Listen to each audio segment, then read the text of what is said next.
주식 투자를 도박처럼 하면 잃을 수밖에 없다. 연예인이 강남 어디에 몇백억짜리 빌딩을 샀다는 뉴스가 나올 때마다 사람들은 웅성웅성하며 부러워한다.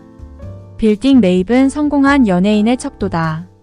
인기 웹툰 작가도 100만 구독자를 보유한 유튜버도 주식 투자로 돈을 많이 번 사람도 결국 건물을 산다.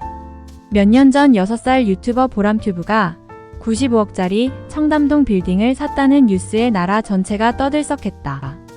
어떻게 보면 부유한 사람이 건물에 투자하는 이유는 불안해서다. 한때 떠올랐다가 결국 몰락한 연예인은 얼마나 많은가. 그래서 현명한 연예인은 잘 나갈 때 미리 준비를 한다. 일하지 않고도 매달 수익이 들어오는 구조를 만들기 위해 건물을 산다. 현실적으로 따져보자. 우리는 건물주를 부러워하지만 대부분 건물주가 될 가능성은 희박하다. 평범한 월급쟁이 소득은 뻔하다. 이들이 연예인처럼 강남에 있는 빌딩을 사는 건 불가능하다. 로또에 8번 당첨돼야 청담동 아담한 빌딩 한 채를 겨우 살까 말까다.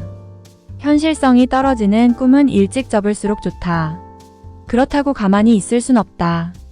어떻게 하면 건물주처럼 일하지 않고도 정기적으로 수익을 얻을 수 있을까 이런 고민을 해본 사람이라면 배당주 투자에 주목해야 한다.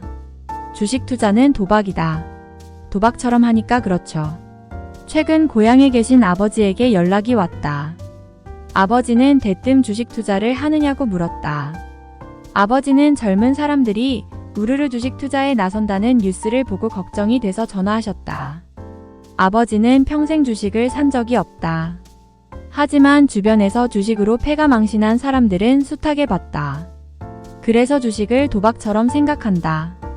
아버지의 우려는 기우가 아니다. 실제로 주식 투자를 도박처럼 하는 사람은 그렇지 않은 사람보다 훨씬 많다. 그런 사람들은 결국 돈을 잃은 후 주식에서 손을 뗀다. 그러면서 주식은 도박이라며 억울해한다.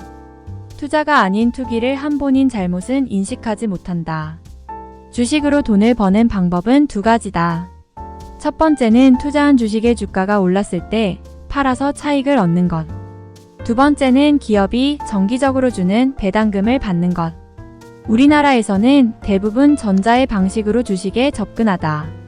최근에야 배당주 투자에 관심을 갖는 사람들이 늘었지만 오랜 기간 대부분은 주식을 차익 실현 수단으로만 여겼다.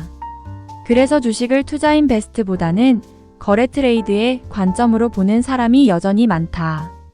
남성보다 여성의 주식 투자 수익률이 높은 건 통계로 증명된 사실이다. 왜 그럴까? 남성은 자신이 뭔가를 잘 안다고 과신한다. 그래서 자꾸 경제를 예측하고 전망하면서 자주 주식을 거래한다. 주식을 사고 파는 횟수가 많을수록 수익률이 떨어지는 건 투자시장의 정설이다. 배당주 투자가 낯선 한국. 주식을 장기적인 투자가 아니라 거래의 수단으로만 인식하는 건 투자자만의 잘못은 아니다. 기업은 자신들이 거둔 수익을 주주에게 나눠야 한다. 이것이 자본주의의 기본적인 원리다. 하지만 우리나라 기업은 이익을 주주와 제대로 나누지 않았다. 주요국 중 한국 기업은 배당에 인색한 것으로 유명하다. 미국처럼 자본주의 역사가 오래되지 않은 한국에선 기업이 배당을 줘야 한다는 인식 자체가 희박했다. 그러니까 투자자들 역시 배당금을 받으며 주식을 장기적으로 보유하기보다는 단기적인 거래에 매달린다. 최근 들어서야 국내에서도 긍정적인 움직임이 보이기는 한다. 우리나라 1등 기업 삼성전자가 앞장서서 배당금을 늘렸다. 삼성전자 배당률은 2.6%다.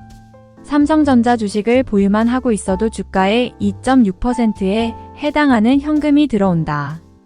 은행 예금과 비교하면 압도적인 수익률이다.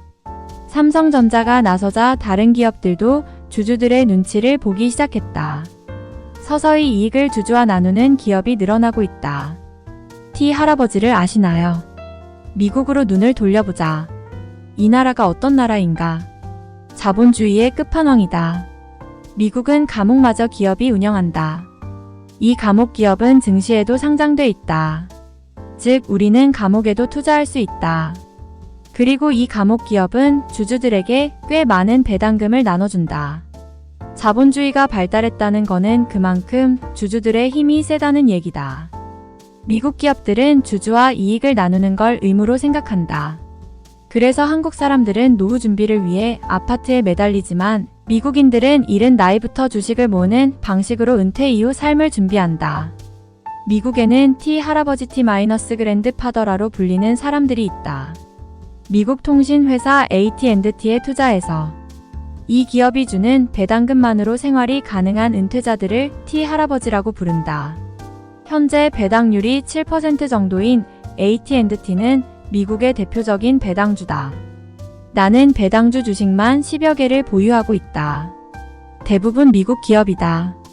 각각의 기업마다 배당을 주는 시점은 다르다.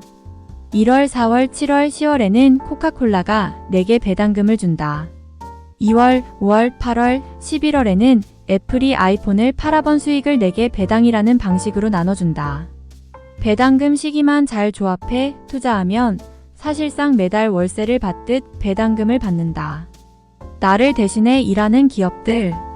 배당주 투자의 강점은 주식을 장기 보유하도록 유인한다는 점이다. 어차피 배당금을 받는 게 목적이기 때문에 주가가 떨어져도 크게 상관하지 않는다. 기업 자체에 결정적인 문제가 생긴 게 아니라면 말이다. 오히려 배당주 투자자들은 주가가 급격히 오르는 걸 더 아쉬워한다. 어차피 꾸준히 모아갈 주식인데 굳이 비싸게 사고 싶지 않기 때문이다. 정기적으로 지급받은 배당금은 다시 해당 기업의 주식을 사는데 활용해야 효과가 크다. 그러면 늘어난 주식 수만큼 다음 배당금도 증가하는 거다. 사실상 이런 식으로 10년, 20년 투자를 하면 실패할 가능성이 더 낮다. 단지 그 긴 시간을 기다릴 수 있는 인내심이 있냐는 거다. 그래서 장기 투자로 성공한 사람들은 일종의 철학자에 가깝다. 마치 칸트처럼 자신만의 절대 원칙을 세운 이후 무슨 일이 있어도 그 약속을 지키는 사람들이기 때문이다. 버핏은 이렇게 말했다. 잠자는 동안에도 돈이 들어오는 방법을 찾아내지 못한다면 당신은 죽을 때까지 일해야 할 것이다. 내가 잠자는 동안에도 나를 대신해서 땀을 흘리며 일을 하고 그 성과를 내게 나눠줄 기업을 찾아야 한다. 그리고 그 기업들을 좋은 친구처럼 대해야 한다.